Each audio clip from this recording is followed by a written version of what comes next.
a small village name in Flanders that sounds like something pulled from a history textbook. But to the soldiers of 1917, it was not a word. It was mud. It was water. It was cold. And it was fear. Not only of the enemy, but of the ground itself. A ground that could swallow a man without a single shot fired. Autumn 1917.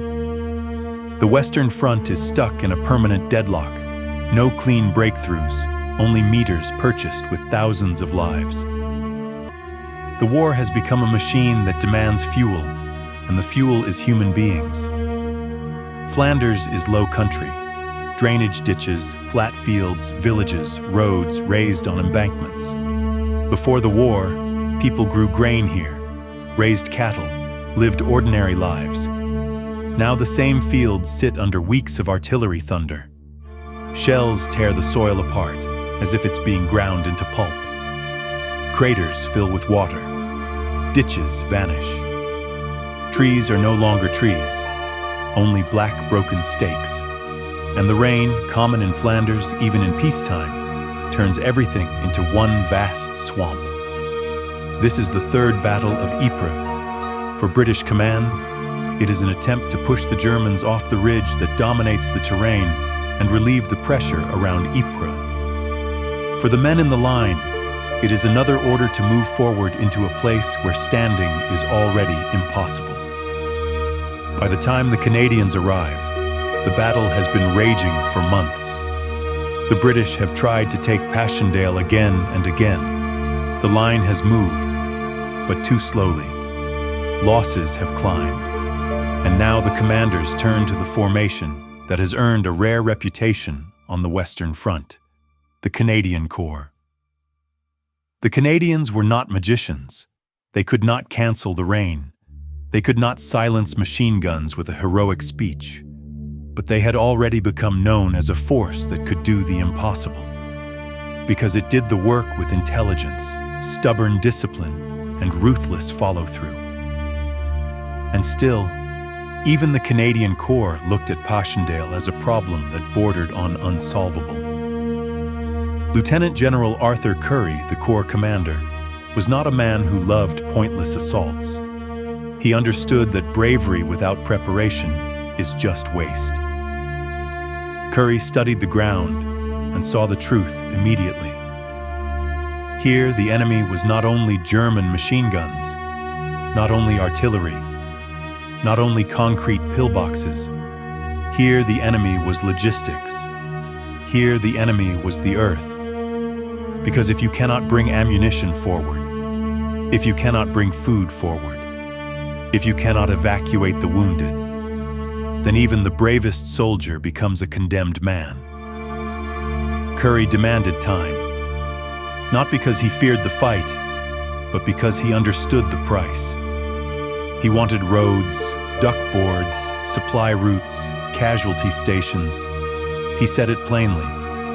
If we go the way others have gone, Passchendaele will simply grind the corps into mud. That is something people often forget when they talk about heroism.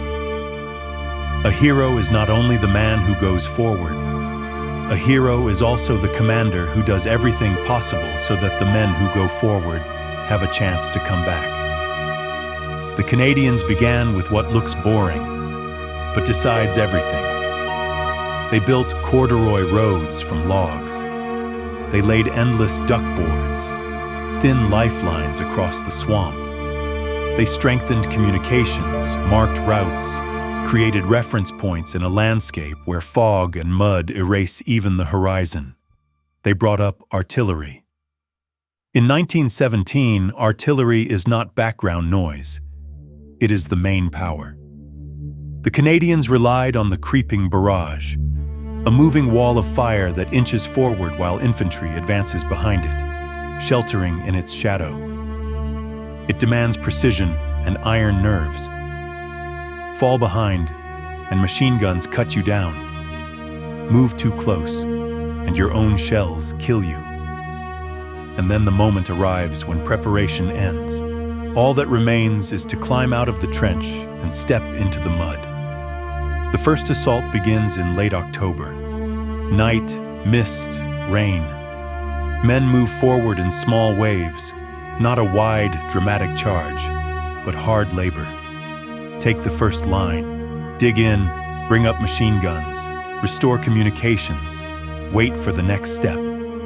Within minutes, everyone understands that Passchendaele is a special kind of horror. The ground will not hold you.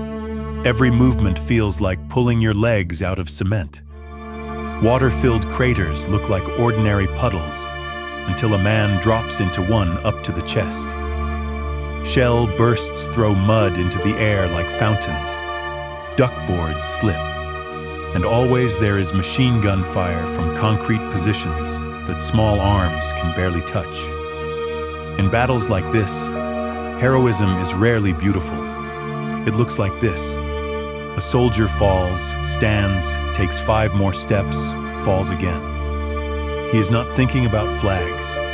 He is thinking about not losing his rifle, about not losing his section, about not leaving his friend in the water. And this is where Passchendaele reveals its most human, most terrifying reality: the wounded. A wounded man has to be carried out. But how?